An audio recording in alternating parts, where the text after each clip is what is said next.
Actualmente, la sociedad se encuentra inmersa en un problema, y esta es la falta de sentido. Si tú le preguntas a una persona cuál es su propósito en la vida o por qué está aquí, es muy probable que no te sepa responder. La causa de esto es porque no escuchan su voz interior. Ese es el tema que vamos a revisar en este libro, que se llama El octavo hábito, de la efectividad a la grandeza, del doctor Stephen Covey, autor también del bestseller Los 7 hábitos de la gente altamente efectiva. Si te interesa a ti saber más sobre cómo encontrar tu voz interior, si quieres saber cómo desarrollar las 4 inteligencias para encontrar precisamente tu voz, quédate aquí y escucha lo que te voy a decir a continuación. Hola, ¿qué tal? ¿Cómo estás? Soy Salvador Mingo y te doy la bienvenida a este espacio que le hemos denominado el baúl del conocimiento. ¿De qué se trata? Nos enfocamos en hacer los análisis de los mejores libros en relaciones a negocios, desarrollo personal, inteligencia emocional, entre muchos otros temas. La intención que es que tú tengas la información mucho más depurada y sobre todo que tengas un resumen del libro, que tengas el audio a tu disposición o el video si es que lo prefieres ver en video y simplemente hacemos un análisis exhaustivo de cada uno de los libros que en lo personal considero más importantes. Bien, si a ti te interesa formarte, si te interesa aprender, si te interesa mejorar en diferentes áreas de tu vida, la manera más simple y el camino más sencillo es aprendiendo de los mejores. Entonces, déjame facilitarte el camino mostrándote el conocimiento que ellos nos han dejado y que puedes utilizar para tu propio beneficio personal. Soy Salvador Mingo y listo, vamos a empezar.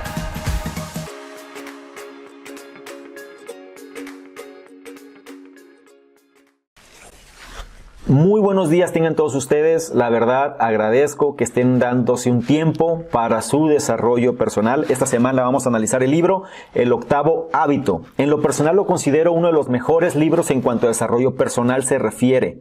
Forma parte de la misma estructura de libros del doctor Stephen Covey. Y bien, previamente, en mi caso, había leído Los 7 hábitos de la gente altamente efectiva. Y te puedo asegurar que este libro viene a complementar muy bien la obra que el doctor hizo, ¿no? Con los 7 hábitos. Es un libro, la verdad, un tanto complejo. No puedo decir que es extenso, pues, pero la verdad es que sí es un poquito más que el promedio. Pero te voy a decir algo. Si te gustaron los 7 hábitos, es seguro que vas a disfrutar mucho este. Y si no has leído los 7 hábitos, pues te sugiero que empieces primero con ese, porque la verdad vale la pena. Bien. En sí, ¿qué es lo que nos va a dejar este libro, no? ¿O qué te va a dejar este libro que estás escuchando? Bueno, te va a ayudar a 2 cosas. A que encuentres tu voz interior, o la forma en la que la puedes encontrar, pero sobre todo para que lo puedas aplicar en tu campo laboral o en lo que te desempeñas. ¿Por qué? Porque se supone que todos venimos aquí con un propósito. Y este propósito va ligado a la actividad que realizamos. Bien. Considera tu voz interior. Y no me refiero a la forma en la que cantas o hablas, sino a tu voz de significado, como dice él, de potencial infinito y de grandeza. ¿Cómo encontrarla? Bien, la manera de encontrar tu voz se da, como dije antes, en la actividad que realizas. Él menciona que tu voz en el trabajo, por ejemplo, encontrando tu voz en el trabajo, sin importar si eres un empleado común o eres el máximo líder de una organización, la verdad es que no es fácil encontrarla, ¿no? Y si tú ya te has puesto a trabajar para encontrarla, o sea, en caso de que ya hayas tomado algún tipo de reflexión al respecto, no hay garantía de que la hayas usado de forma consistente, ¿ok? En el octavo hábito, el autor, la verdad es que nos empuja de una manera gentil a que logremos encontrar nuestra voz, o en este caso tú que me escuchas, a que encuentres tu voz. Te lleva también de la mano sobre cómo tomar acción y encontrarla. Y lo más importante, que esta es la parte clave, ¿no? Inspirar a los demás o a las personas que están a tu alrededor para que encuentren sus voces también. ¿Ok? Entonces, dicho esto, vamos a entrar en materia sobre cada uno de los puntos más relevantes de este libro. Primer punto. El octavo hábito se basa en encontrar un camino a la grandeza en la era del trabajador del conocimiento. Vamos a ver precisamente a qué se refiere esto del trabajador del conocimiento. ¿Sí? Mira, ¿alguna vez te has sentido que tú no haces una gran diferencia, quizá en el entorno en el que te encuentras? O quizá que aquello que haces realmente no importa. Mira, muchas personas suelen sentirse así. Pero, ¿por qué? La realidad, muchas organizaciones no pueden mantenerse al ritmo de los constantes cambios de nuestro mundo actual. Y es ahí donde yace el problema. Actualmente vivimos en la era del trabajador de la información o conocimiento, también se le conoce. Esta era es el sucesor de la era industrial. Muchas organizaciones actualmente encuentran difícil ajustar el trabajo que debe generarse hacia el enfoque que esta nueva era requiere. Y ellos, es decir, las empresas que siguen trabajando en el modelo de la era industrial, siguen operando con ese mismo estado mental. Un estado mental que está regido por las jerarquías de poder de arriba hacia abajo.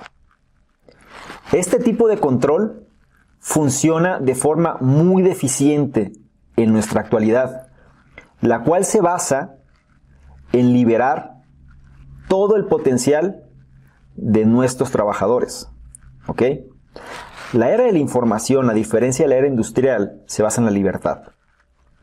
El trabajador debe ser autónomo y el trabajador debe ser capaz de hacer las actividades en función de su propio ímpetu de hacer las cosas. Ahora, el problema que pasa actualmente es que la era industrial sigue de alguna manera estando vigente, ¿no? Y esto lo podemos ver en las maquiladoras, lo podemos ver en grandes empresas donde todavía se paga al trabajador por las horas que está trabajando, más no por lo que produce muchas veces. ¿Ok?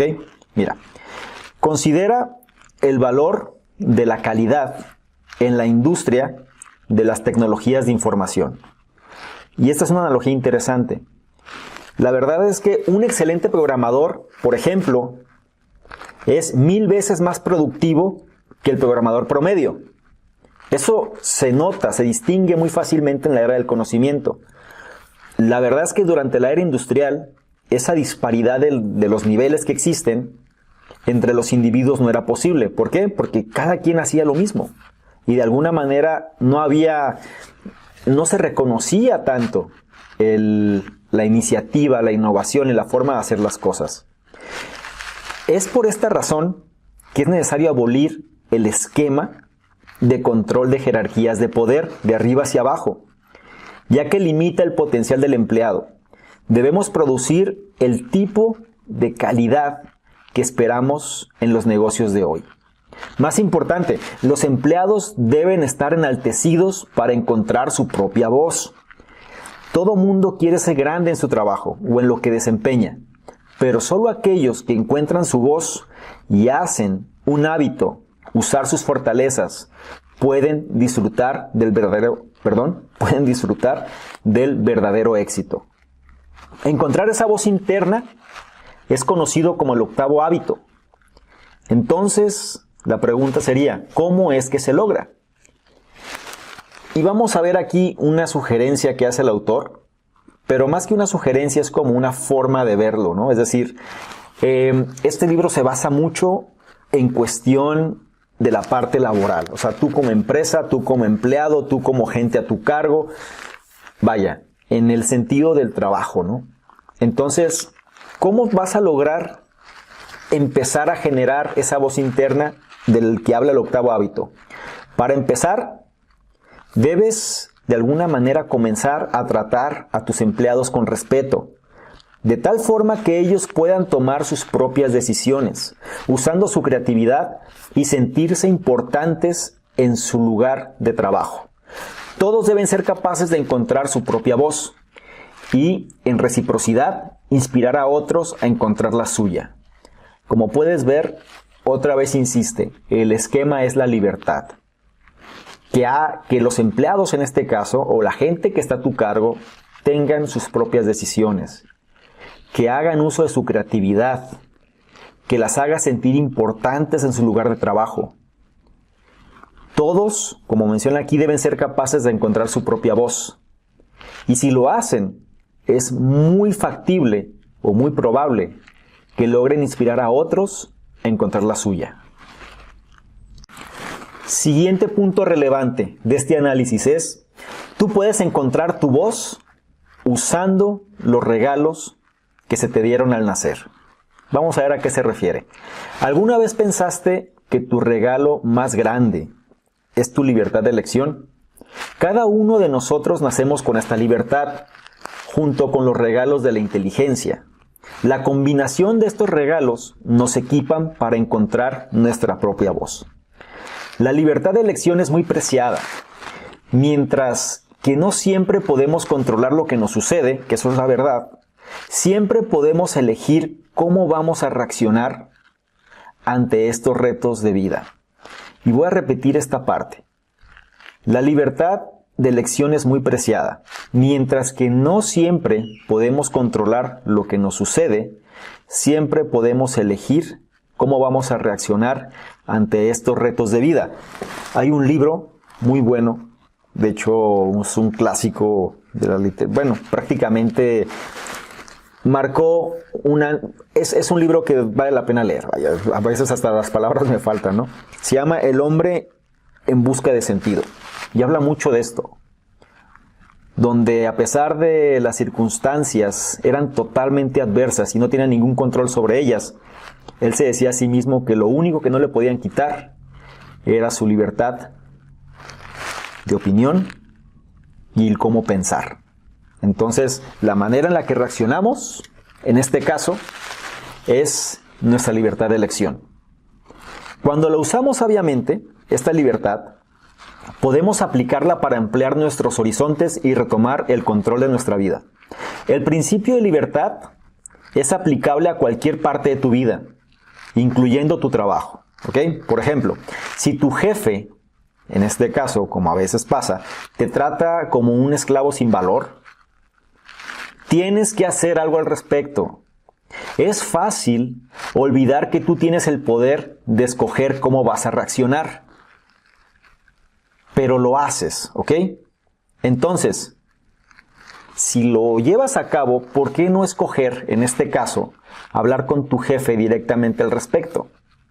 Solemos someternos muchas veces, y esto es un problema de cultura, es decir, traemos arrastrando muchas veces una mentalidad así, sumisa, donde se respetan las jerarquías, donde creemos que no podemos contradecir lo que alguien con mayor autoridad nos puede decir, porque sabe más que nosotros, ¿no?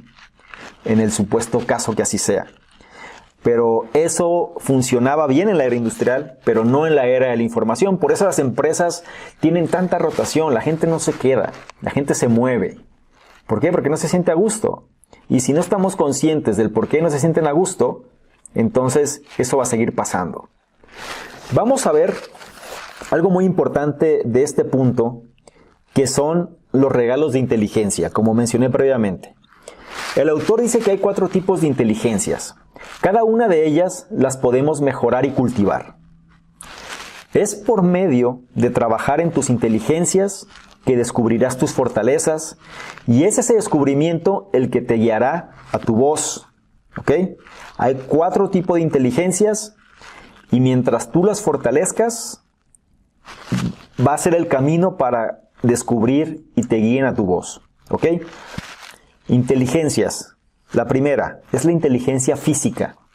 Permite a tu cuerpo funcionar y regularse a sí mismo sin una intervención consciente de nuestra parte.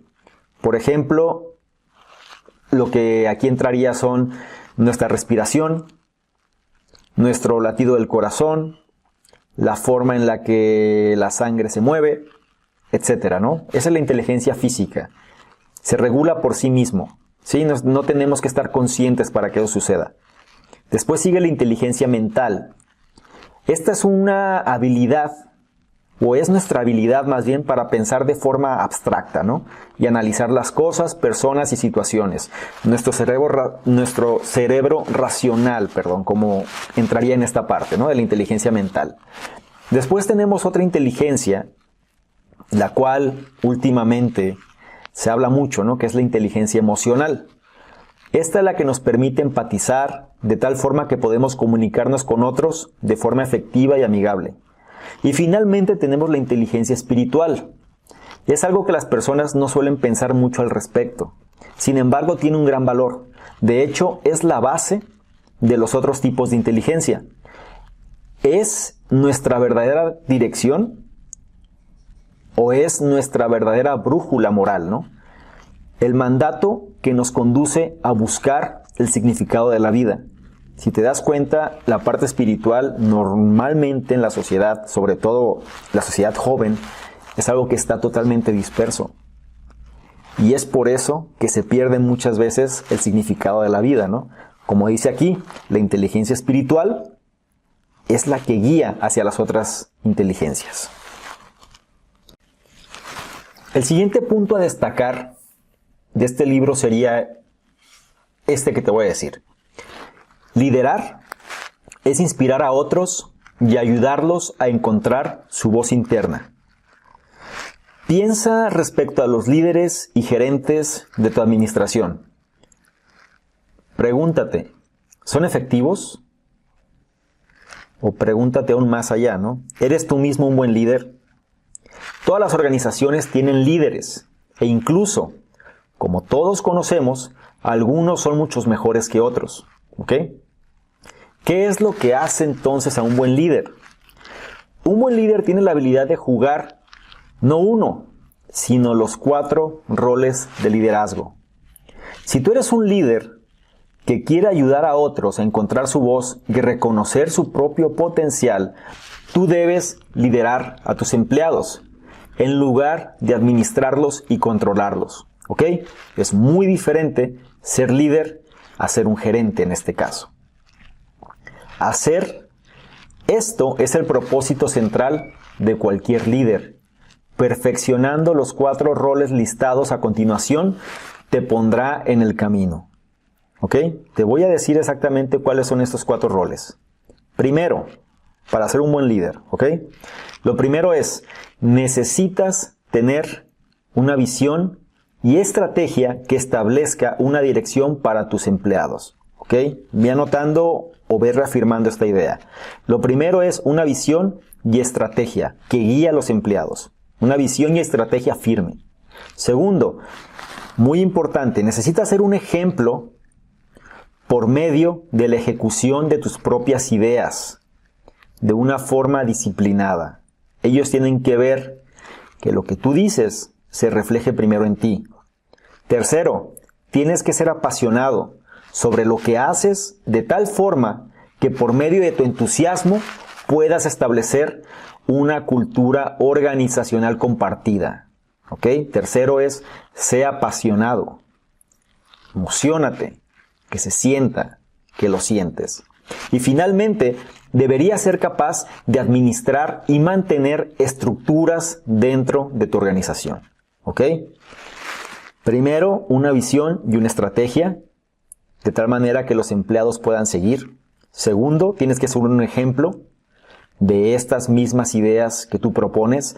Tercero, tienes que ser apasionado, apasionada, ¿no? Es decir, tienes que impulsar a los demás con la emoción y que se vea reflejado en ti, ¿no?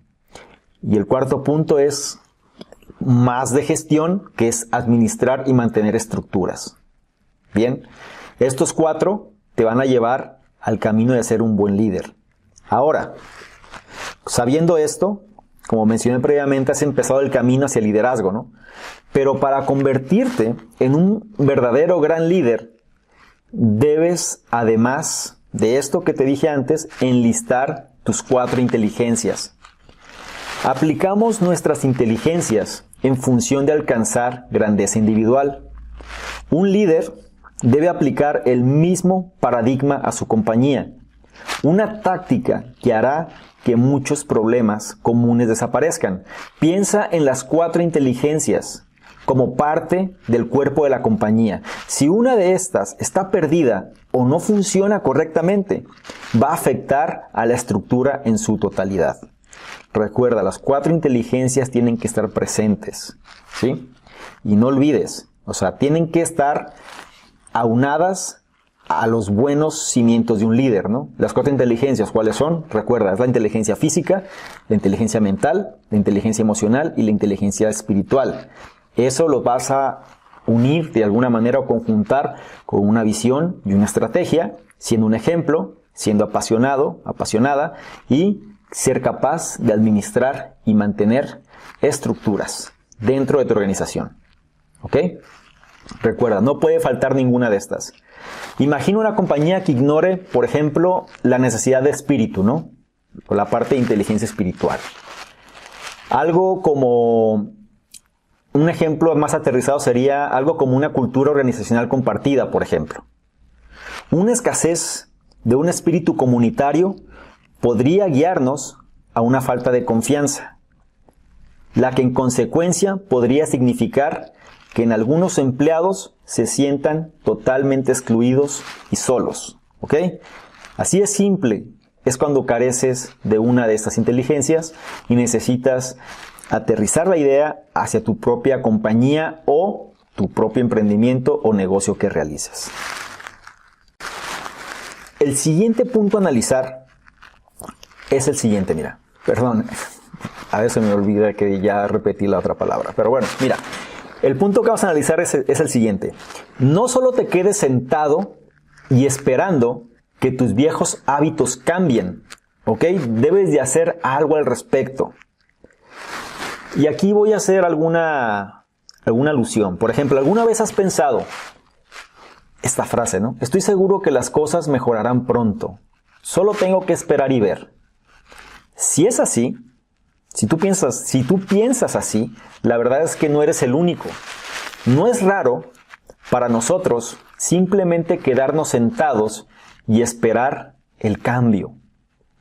Pero las cosas raramente cambian de esta manera. Y esa es la verdad. Y mientras tú tengas tu libertad de elegir, tú estás en la posición perfecta para rectificar tu actitud. En orden de descubrir tu voz, tú debes escoger cambiar tu postura sobre esperar y ver y hacer el cambio hasta tomar acción. ¿Ok? No ser pasivos, hay que ser activos en esta parte. Imagina, por un instante, que desprecias tu trabajo, por ejemplo, porque tu jefe es un controlador extremo y rechaza todas las ideas que tú tienes. Consideras renunciar. Sin embargo, no te puedes dar el lujo de perder, en este caso, de perder tu trabajo. Así que decides simplemente quejarte y maldecir siempre de lunes a viernes, esperando que sea viernes a partir de lunes. Así viven muchas personas. La gran mayoría no disfrutan de lo que están haciendo y siempre esperan un escape de fin de semana y su día más odiado es el lunes y el más deseado es el viernes. Pero el autor dice, hay otra manera. Y mira lo que sugiere. Tú podrías saber que no eres una víctima. Tienes una opción. La mayor parte del tiempo puedes elegir cambiar algo sobre tu situación. Todo lo que se necesita es algo de iniciativa y responsabilidad. Cuando tú adoptas este estado mental y empiezas a usar tu voz, verás que aun si tu jefe es tu líder, en un sentido formal, tú sigues teniendo el poder de hacer una diferencia real respecto a tu propio trabajo. Si algunas veces estás realmente, o en este caso, ¿no? Si algunas veces la situación está realmente fuera de tus manos, piensa que puedes decidir cómo reaccionar a la situación. No olvides, lo único que tenemos total control es sobre nuestra reacción. Claro, menciona también, ¿no? Hay cosas externas que tú no puedes controlar o influir. Digamos, por ejemplo, que tu jefe quiere contratar a alguien el cual te ocasiona un conflicto, pero la posición en tu trabajo, en este ejemplo, no te permite interferir con las decisiones de contratación. Aún en esos casos, tú puedes elegir que no te afecte. Y sí, de hecho, hay algo que te gustaría cambiar y claramente forma parte de tu rol. Si esa es la situación, si realmente hay algo que quieres cambiar y claramente forma parte de tu rol, entonces tienes que asumir el control y hacerlo. No hay más. No te quejes, no te victimices, no te quedes esperando, no esperes que alguien más lo haga por ti. Toma acción, asume el control y hazlo. Espero que ya vayas captando cada una de los puntos porque son de alguna manera secuenciales, ¿no? Cada uno te va guiando hacia el resultado final del libro, ¿no? Ahora estamos viendo, el siguiente punto que vamos a analizar es la confianza mutua es la clave para las relaciones personales y los negocios. Tú ya lo has oído antes, pero por una buena razón. Mira, si quieres ser exitoso, no es solo sobre tener, en este caso, no es solo sobre tener talento y conducir ese talento, sino sobre quién eres como persona. Y una gran parte sobre cómo medir tu ascenso como persona es tu habilidad, y escucha bien esto, de inspirar confianza en otros.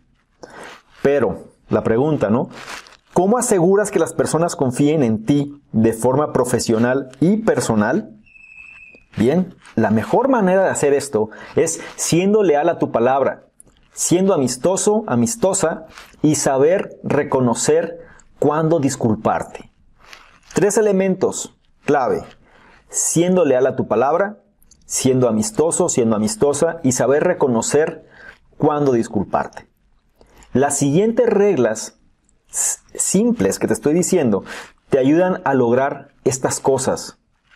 Una vez que empiezas a hacerlas de forma consistente, tú verás pronto el impacto positivo que esto genera. 3 reglas simples, te las voy a listar. La primera, asegúrate de ser cumplido en tus promesas. Si tú no estás 100% seguro que puedes entregar lo que prometes, entonces no hagas la promesa. Fallar en el seguimiento es la manera más rápida de perder la confianza de la gente. ¿Ok? Punto 1 otra vez, asegúrate de cumplir tus promesas. Segundo, sea amable y amistoso con otros. Simplemente diciendo cosas como gracias, por favor, y preguntando cosas como puedo ayudarte, puede hacer toda la diferencia. Además, cuida tus palabras con las personas que no corresponden a tu área. Recuerda, el chisme es tóxico y deteriora la confianza instalada. Está la palabra o el término aquí que se dice radio pasillo, donde se cuentan los chismes y demás, pero tú como líder tienes que cuidar eso, Si no corresponde a tu área, ten cuidado. Otra vez, el chisme es tóxico y deteriora la confianza instalada. En lugar de eso, usa palabras cálidas y amistosas, ya que esto hará que la confianza perdure, ¿sí?, hacia tu gente. Y el tercero, debes ser capaz de decir lo siento. Si lo haces, eso, como figura de autoridad, es realmente impactante. Una disculpa genuina puede hacer que recuperes la confianza que habías perdido en tus momentos menos admirables. Esto lo hemos visto con políticos, lo hemos visto con grupos de poder, pero la cuestión es esa, porque muestra humildad y muestra aceptar que no se tienen todas las respuestas. Recuerda, la confianza no fluye en una sola dirección. Algunas veces todo lo que necesitas es confiar en la otra persona. De hecho, el verbo confiar suma en relación a lo que estás tratando de hacer. Cuando en este caso, cuando ayudas a otros a encontrar su propia voz, realmente los estás encaminando hacia su propio desarrollo y propósito de vida. Si tú, en este caso, si tú genuinamente confías en alguien, le estás mostrando que notas o que estás percibiendo su potencial y su valor. Concediéndoles esta confianza, les estás mostrando también su propio potencial. Recuerda, confianza mutua es el tema de este punto. Construir una fundación de confianza, y en este caso, confiar en que otros, o dicho de otra manera, que dejes que tu trabajo o parte de tu trabajo lo puedan hacer otros, va a hacer que tus relaciones mejoren. Aquí entra la palabra delegar, que muchas veces resulta complicada, ¿no? Consideramos que nosotros, o las personas que tienen gente a su cargo, o las personas que son dueños de empresa, o las personas, vaya, en sí, ¿no? Creemos que no podemos, o que las personas no lo harán mejor que nosotros, y queremos controlarlo todo. Pero mira lo que dice aquí. Para construir confianza, tienes que confiar en otros, en tu trabajo y vida personal. Y lo mejor es que no es difícil. Lo único es que toma un poco de esfuerzo. Hay que aprender a delegar y a confiar. El siguiente punto es, ser capaz de comprometerse es importante cuando lidias con conflictos. Mira, piensa la última vez que trataste de resolver un conflicto con alguien. ¿Cómo te fue? ¿Hablaste de forma incesante a tu contraparte? ¿O bien trataste de entender la perspectiva de tu contraparte primero? Regularmente, ¿qué sucede en un conflicto? Pues cada quien se pone en su postura y cada quien defiende su postura. Hablan de manera incesante desde su postura. Y eso, lejos de resolver el conflicto, simplemente lo hace más complicado, ¿no? Aquí habla mucho de este punto, entender la perspectiva de tu contraparte. Mira, muchas veces es más fácil decirlo que hacerlo, es la verdad, pero la mejor manera de calmar un conflicto es cuando de forma verdadera se escucha a la persona. Muchos de nosotros pensamos que somos muy buenos para escuchar, porque pareciera que es lo que hacemos todo el tiempo. Es lo que se cree, ¿no? Sin embargo, hay una gran diferencia entre escuchar, como usualmente lo hacemos, y escuchar de forma empática. ¿Ok? Digamos, por ejemplo, que tú estás tratando de decidir, en este caso, digamos, un logo para un proyecto. Y tus colegas o la gente que trabaja contigo están presentando su punto de vista. En función de escucharlos realmente, trata de ver qué es lo que tus colegas están viendo y por qué lo están viendo de esa manera. Trata de percibirlo dentro del marco de referencia de tus colegas o compañeros de trabajo. Es decir, no es tu postura únicamente, sino ver la visión y la postura de los demás.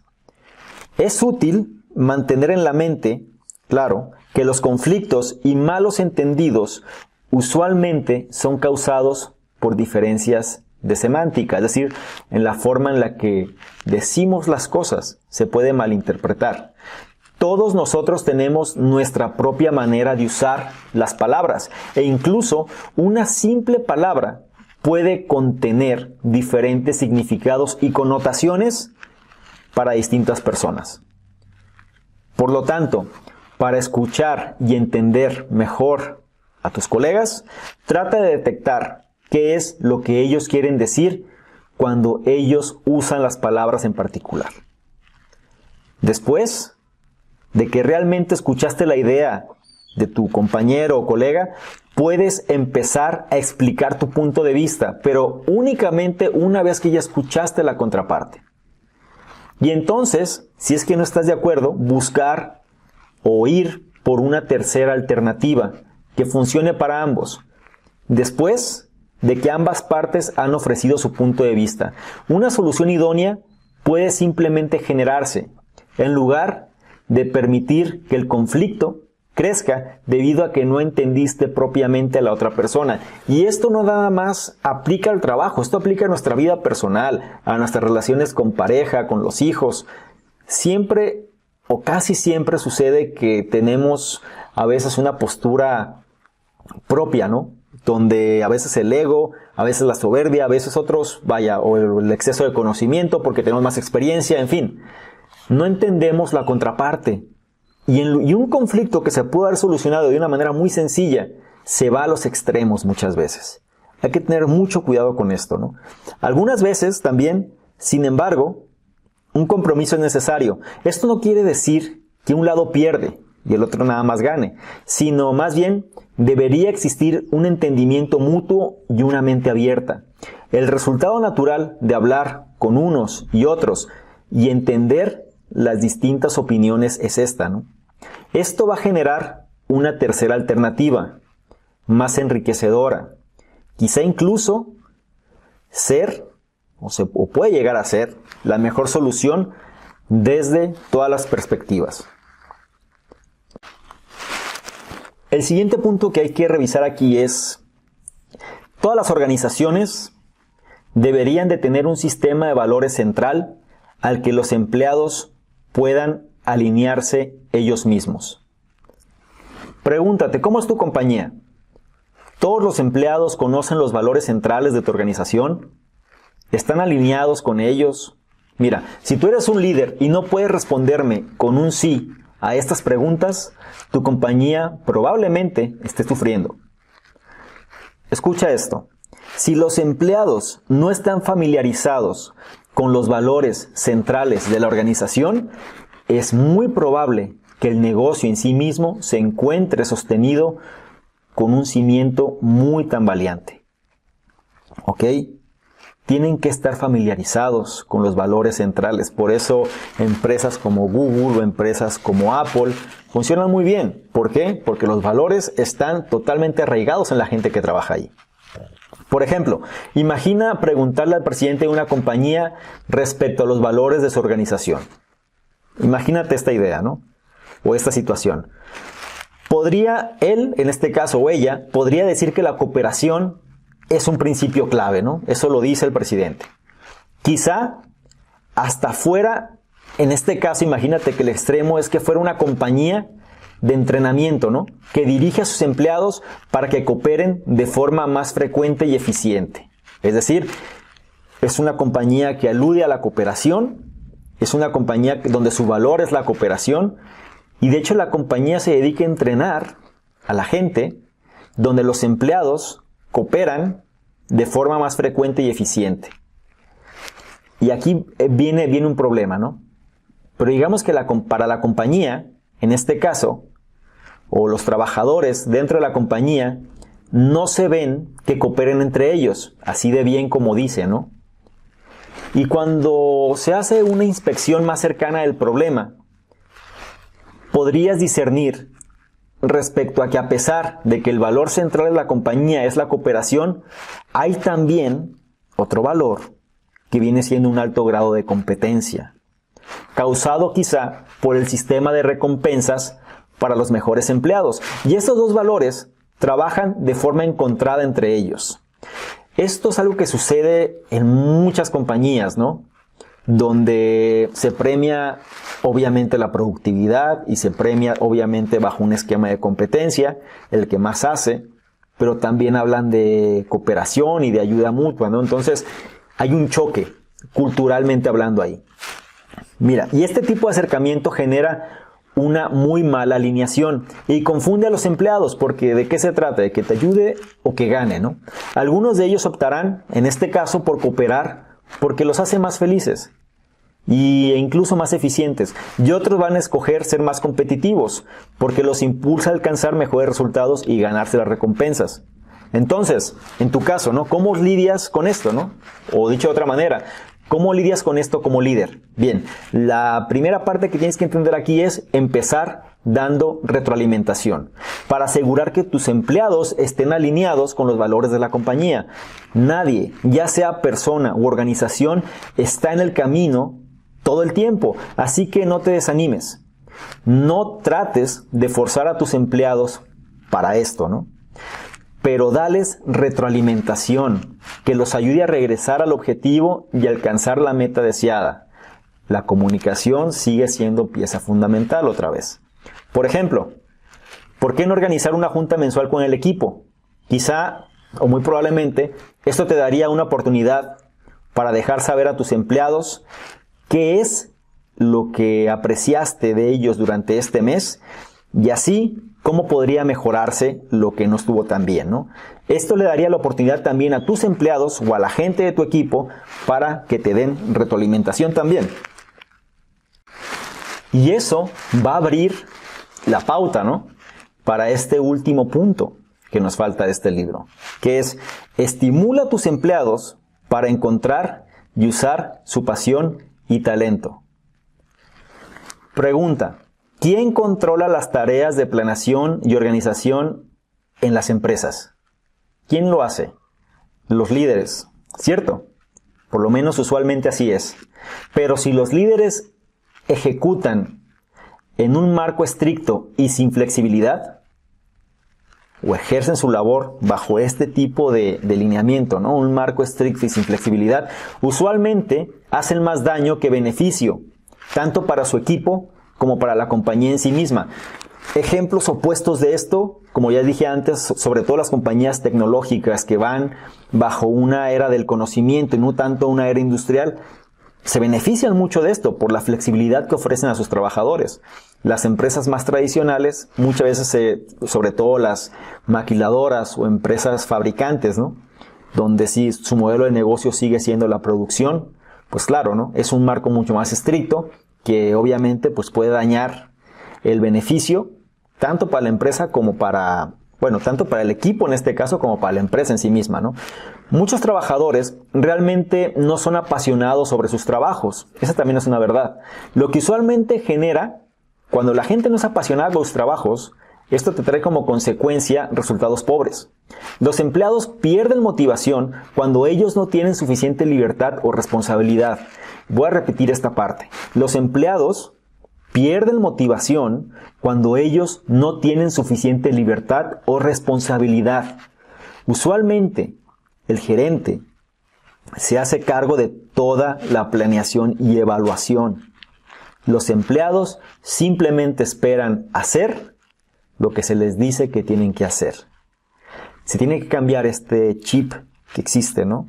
¿Por qué? Porque normalmente el gerente de una empresa tradicional pues viene de la vieja escuela, ¿no? Y puede ser por muchas cuestiones. Miedo a perder su empleo, por ejemplo, o simplemente pensar que nadie lo va a hacer mejor que él o ella, ¿no? Pero, repito otra vez, los empleados pierden motivación cuando ellos no tienen suficiente libertad o responsabilidad. Bien, entonces, cuando los trabajadores comparten responsabilidad y control, en este caso con su líder, ellos se empezarán, en este caso, a sentir más motivados. Y como su potencial completo, y en este caso quiero que esta parte lo voy a aclarar mejor. Cuando se sienten más motivados, su potencial y sus talentos empiezan a florecer de una manera mucho más completa, ¿no? Eventualmente, si esto se lleva de una manera a lo largo del tiempo, es la forma en la que pueden encontrar sus voces. Cuando un líder cede un poco de control, los trabajadores son estimulados y respaldados regularmente, ya que sienten que son confiables. Obviamente, tú como líder o como responsable de alguna empresa, algún área o de tu propio negocio, tienes que entender con quiénes puedes hacer esto, quiénes son dignos de confianza, pero también tienes que arriesgar un poco, también tienes que dar la oportunidad a aquellos que pueden demostrarlo, ¿sí?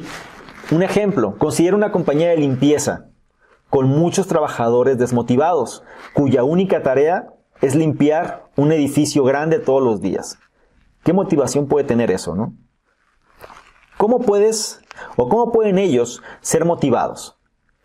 Una simple idea para motivarlos y ayudarlos a encontrar su voz, así de simple, es permitiéndoles que tomen algunas decisiones importantes y entonces evaluar su éxito. Delégales responsabilidad. Por ejemplo, el equipo podrá probar, en este caso la gente, diferentes productos.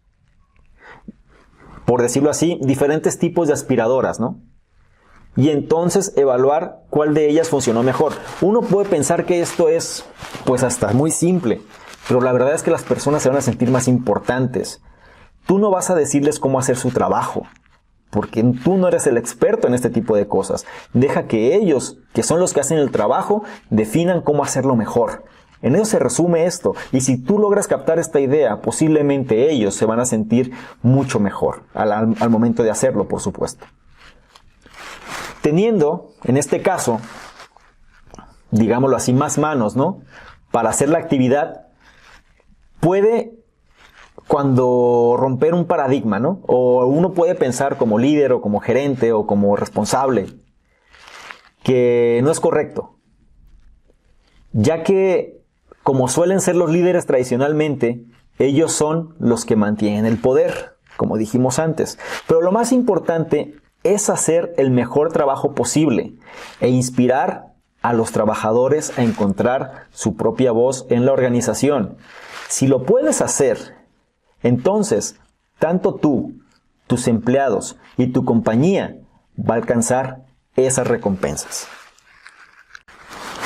Bien, con esto llegamos al final de este análisis del libro El octavo hábito.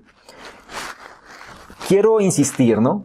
Los análisis resultan, obviamente, tomo los puntos más importantes, pero esto no reemplaza la lectura del libro, ¿ok? Voy a concluir nada más con este libro en particular. Mira, si tú quieres prosperar en cualquier parte de tu vida, debes encontrar tu voz. Eso es lo primero. Y dos, inspirar a otros a que encuentren la suya, es decir, mediante tu ejemplo, que los demás lo hagan. Los líderes en las organizaciones están en una posición privilegiada para hacer esto. Y por medio de instalar confianza, comunicar efectivamente y renunciar a algo de control, ellos podrán beneficiar a toda la compañía. Con esto me gustaría resumir el libro.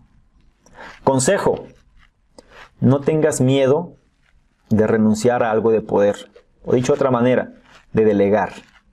Como líder, trata de pasar algo de responsabilidad y control a tu equipo.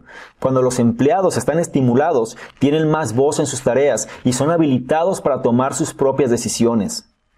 Ellos crecen tanto personal como profesionalmente, lo cual hace a la compañía más efectiva como un todo.